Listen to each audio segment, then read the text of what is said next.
I accepted that every cent I put into NFTs was pay to play, as if I'm exchanging fucking money for tokens at Blackbeard's Cove or Chuck E. Cheese or something. It's pay to learn. I want to be at the forefront. Welcome, Joyager. In today's video, we're going to be zooming out. I forget what episode this is, but it's time for a realignment. We need to screw our heads back on tight. There's been way too much degenerate shit I've seen.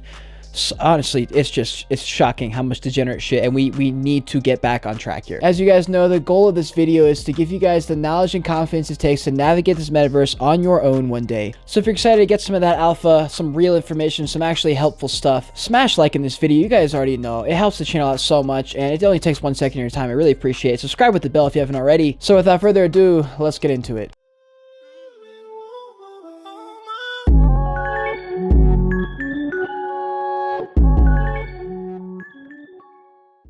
So as I'm sure you guys are aware, NFTs have been having a little bit of some ups and downs. You know, you never really know what's happening. There's not really a clear sign if we're going, you know, macro bullish or bearish. And listen, these little things that we're talking about, they're small details. They are insignificant words on a page in a 900-page book.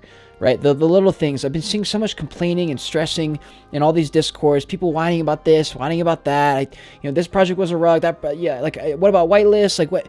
And I just see all these questions and comments and fucking so many complainers. Understand this: when you're when you're getting on a whitelist and stuff, that's gambling. You're in a casino right now. That's all this is, right? And so know that and accept that that's what you're doing, and accept that you're probably going to lose all your money, because this is a hard game. This is a very hard game, right? There's a reason I'm making content about education in NFTs rather than how to flip NFTs. It's pure luck. It's pure luck and speculation. Do this with me. Let's zoom the fuck out.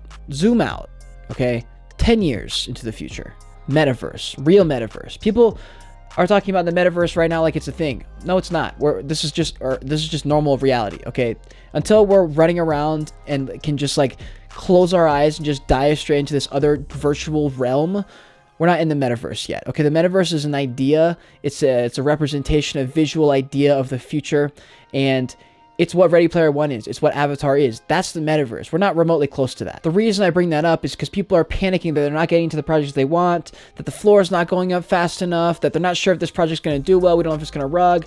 And look, I know most of you guys are in here to make money, and that's fine. But you need to understand that if you're here to make money, you're stupid. It's very hard to make money in NFTs. If you want to actually make money, invest in cryptocurrencies and stocks. NFTs are not meant to make you money. This is the casino. NFTs are the casino. I'm going to say this a million times because it's the facts. They're casinos. Even the top projects, it's a better, safer bet, but it's a gamble. It's a pure gamble. But if you're able to zoom out and look at the space from a macro level and accept, because this is what for me, when I accepted this one thing that I'm going to tell you in a second, everything changed, okay? I accepted that every cent I put into NFTs was pay to play, as if I'm exchanging fucking money for tokens at Blackbeard's Cove or Chuck E. Cheese or something. I'm just giving my money so I can have game tokens. That's kind of how I look at Ethereum when I'm doing NFTs, and Solana when I'm doing NFTs there. It's pay to learn. I want to be at the forefront. We are at the beginning, guys. We are not even chapter 1. We're in the prologue of the book of NFT land, and there's 50,000 chapters, and we're whining and complaining about adjectives in one sentence on one page out of a million pages. Like, when you think about it like that, did this picture blow up? Did that picture? It's not that important, guys. I've got so many NFTs in my wallet that have gone to zero.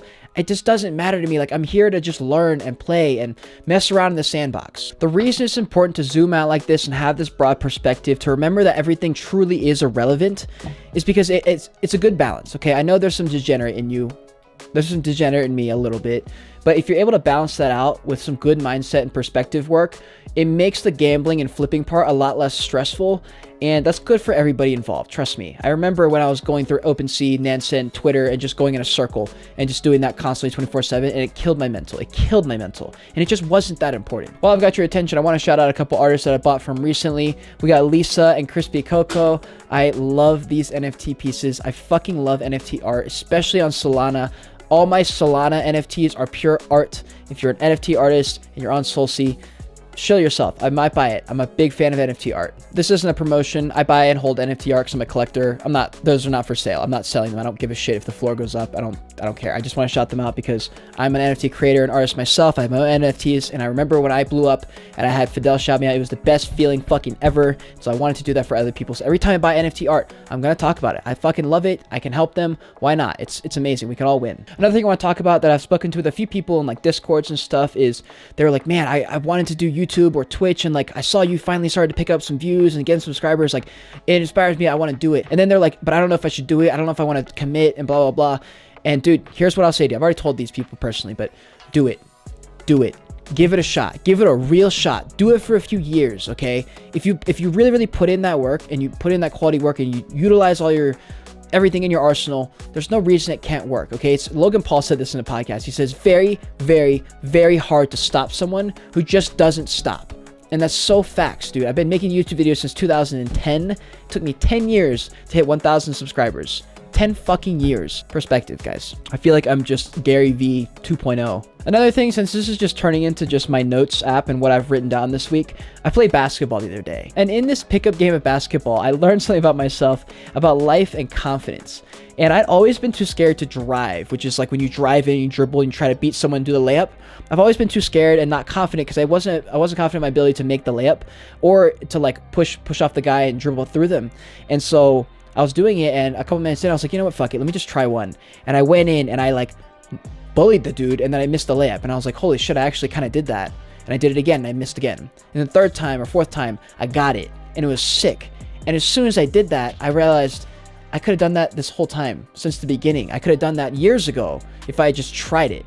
And that's the main message, guys, is to try the thing, do whatever it is. It doesn't have to be social media. If it's getting a fucking chef job at the local restaurant, like, go do it. There's no reason not to try. The answer is always no until you try. I put out a YouTube video that got 100 views, and I got a full-time fucking job in NFTs from it. Anything can happen in this world. Anything can happen. Sydney Espo posted a TikTok, and it got 1 million fucking views. That is insane, guys. She just posted it, didn't think anything about it. Boom, 1 million. 100,000 subscribers later or whatever it was. Like, that is just unbelievable, and you never know. Take the shot. Set yourself up for success. Put yourself in a position to get lucky. It's called optimized luck. It happens. It's real. And when you couple knowledge, information, execution, and luck, good things happen. The next thing I want to talk about is something that I know I can't stop, and I know I can't really help, but I just need to voice my frustration with the comment sections in so many TikToks and videos and tweets.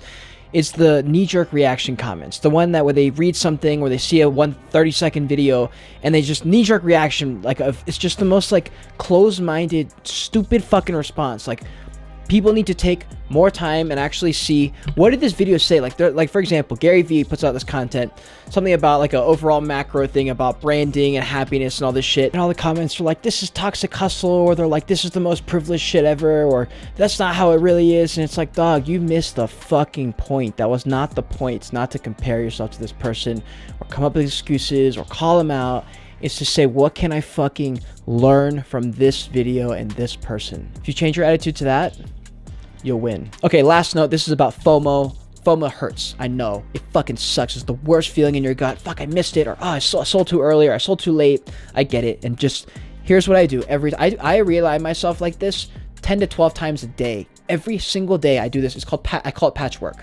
It's when I do something or think something, and I correct it in my head. And I say, no. That's not what we're thinking. We don't need to think that way. We can move on from that. We don't have to get upset.